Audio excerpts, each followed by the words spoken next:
Salut à tous, bienvenue au Billet Auto et bienvenue à bord du Volvo XC60 T8, notre compagnon de jeu depuis plus d'une semaine. Il nous a amené à Francfort et ramené de Francfort sans le moindre effort et il nous sert depuis à peu près une semaine maintenant au quotidien. Qu'est-ce qu'on en a pensé? C'est le moment de l'essayer, c'est parti.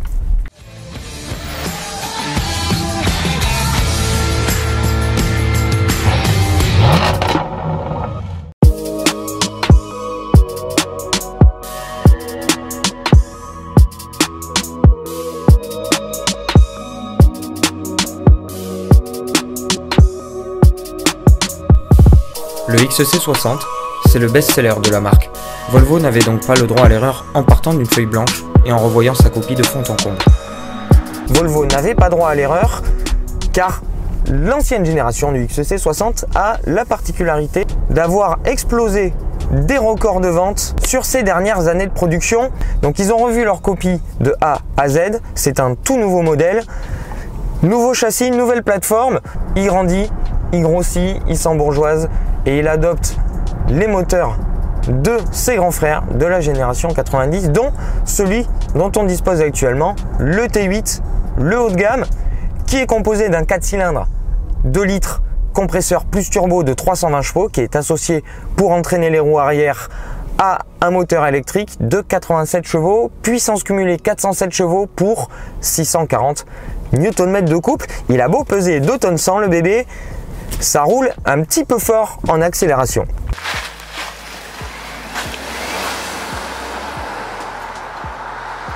Mais ça, on y reviendra plus tard. Esthétiquement parlant, on a les nouveaux codes stylistiques de Volvo qui sont évidemment apportés à cette nouvelle génération de XC60.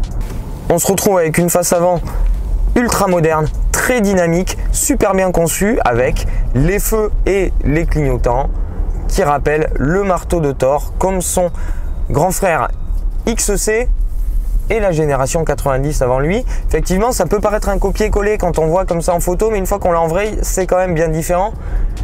On a un véhicule qui est plus dynamique esthétiquement que son grand frère, avec une ceinture de caisse qui remonte énormément vers l'arrière quand on le regarde de profil et qui se termine par une partie arrière avec les feux qui sont quasiment directement repris du break V90. Le tout donne quelque chose de moderne, de statutaire, de réussi. À mon sens, je suis assez fan des nouveaux codes stylistiques suédois, donc ça fonctionne. Et le bon bilan continue à l'intérieur. On reprend encore une fois les codes stylistiques de la génération 90 et on modernise.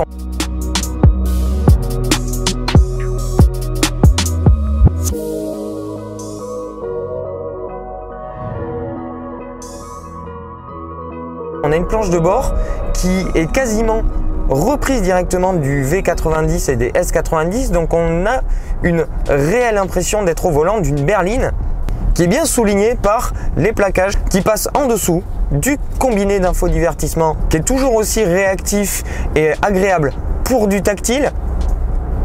Et donc la planche de bord est réussie et la console centrale n'étonnera pas les habitués de la marque étant donné qu'elle est directement reprise des générations 90. La force de ce XC60, c'est aussi un design intérieur léché, des finitions au cordeau, des petits détails qui tuent, un système audio Bowers & Wilkins de 15 haut-parleurs et de 1100 watts, et beaucoup de rangements, même avec un coffre qui perd en contenance, et avec un seuil de chargement un petit peu haut. Question confort, on est super bien installé. Les sièges ultra confortables de la marque sont évidemment de la partie et sur notre modèle, ils sont ventilés, chauffants et massants, la totale, excellent pour enquiller les kilomètres.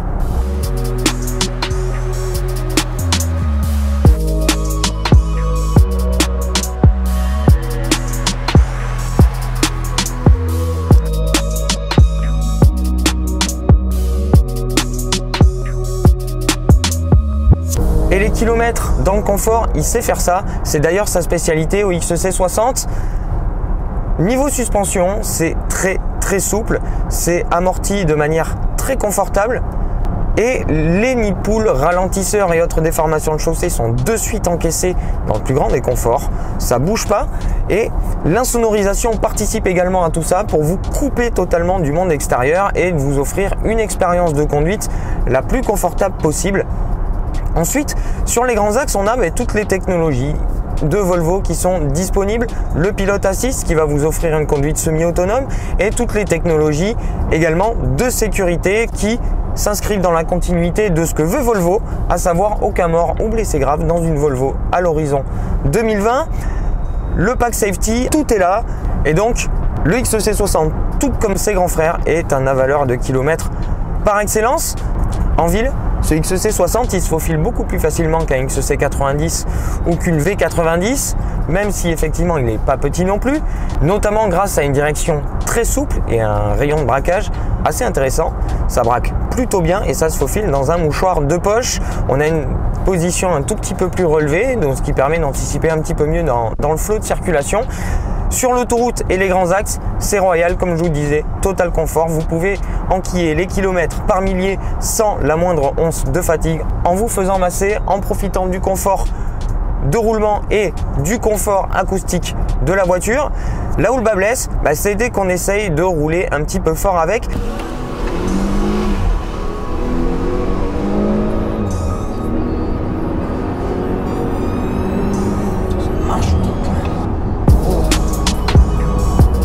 Faut pas oublier que le T8 il fait 407 chevaux et 640 Nm. C'est suffisant pour lui pour passer de 0 à 100 en 5 secondes 3 et pour pointer à plus de 230 km/h comme on a pu le constater sur l'autobahn en partant à Francfort avec l'ami Joris. «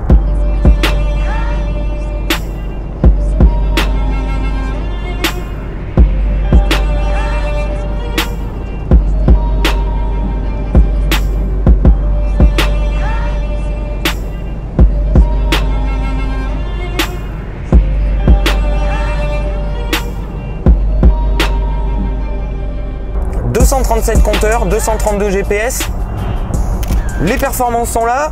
Le souci, c'est dès que vous essayez de tourner, la voiture se vautre un petit peu sur ses appuis et va se montrer un petit peu feignante. Rien de dangereux, mais effectivement, ça prend du roulis, ça tangue un peu. C'est pas une voiture qui va vous inciter à rouler très très fort, d'autant plus que la direction qui est absolument parfaite en ville fera, même en mode dynamique, office de chewing-gum. On n'a vraiment aucun retour d'information sur ce que fait le train avant et ça n'engage pas à conduire de manière très dynamique. Quoi qu'il en soit, les vitesses de passage sont quand même pas mal du tout, mais c'est vraiment pas une voiture de sport, c'est plutôt une voiture pour cruiser tranquillement. Là, on a le T8, il est donné pour environ 40 km d'autonomie en full électrique, ça a été vérifié, on a pu les faire. Bonne surprise parce que le XC90 ne fait pas les 40 km en mode tout électrique. Et une fois que vous avez utilisez tout ce jus, c'est là que les problèmes arrivent. Vous êtes uniquement avec le thermique, à savoir le 4 cylindres de litre de 320 chevaux, issu des versions T6. Et honnêtement, c'est pas du tout agréable. Déjà en termes d'agrément, parce que le 4 cylindres est pas du tout agréable. Et ensuite, au niveau de la conso, parce que une fois que vous êtes uniquement sur le thermique, il faut compter un petit 12-13 litres au 100 dès que vous touchez l'accélérateur. Donc, ce XC60 il sera absolument parfait si vous faites 30-40 km par jour et que vous vous contentez de l'urbain ou du périurbain. Mais une fois que vous faites des très longs trajets routiers, autoroutiers, préférez un D5 beaucoup plus souple, beaucoup plus agréable sur les très longs trajets et qui consommera beaucoup moins. Donc c'est un peu tout pour cet essai du XC60 T8 qui nous régale quand même parce que c'est assez impressionnant de pouvoir faire jeu égal au feu et en reprise avec des petites sportives dans un SUV qui est un des plus confortables que j'ai pu essayer. Et il y a un gros capital sympathie de ma part pour Volvo qui ne cesse de m'étonner en proposant des produits toujours aussi bien finis, toujours aussi agréables à utiliser et qui fait force de proposition face aux premium allemands qui sont de plus en plus balèzes dans les propositions. Volvo arrive, Volvo résiste et offre des choses qui sont de plus en plus sympas. Donc pour ça, un grand pouce levé. J'espère que vous avez apprécié l'essai de ce XC60 T8 et les images qu'on a pu vous en proposer. Si c'est le cas, n'hésitez pas à mettre le petit pouce, à vous abonner si ce n'est pas déjà fait. N'hésitez pas aussi à partager les vidéos et à faire parler un petit peu du billet auto autour de vous. Ça nous aide beaucoup. Et moi, je vous donne rendez-vous très très vite pour de nouvelles aventures. Plein de choses bien sympas qui sont calées dans les semaines qui suivent. À bientôt les copains. Ciao. L'avantage de la technologie moderne dans les voitures d'aujourd'hui, c'est l'assistant embouteillage qui conduit à votre place dans les bouchons. Et comme on est à Paris, ipso facto dans les bouchons, bah c'est bien pratique. Et la voiture elle démarre. Elle s'occupe de la direction. Elle anticipe pas les scooters qui passent comme des malades. C'est dommage.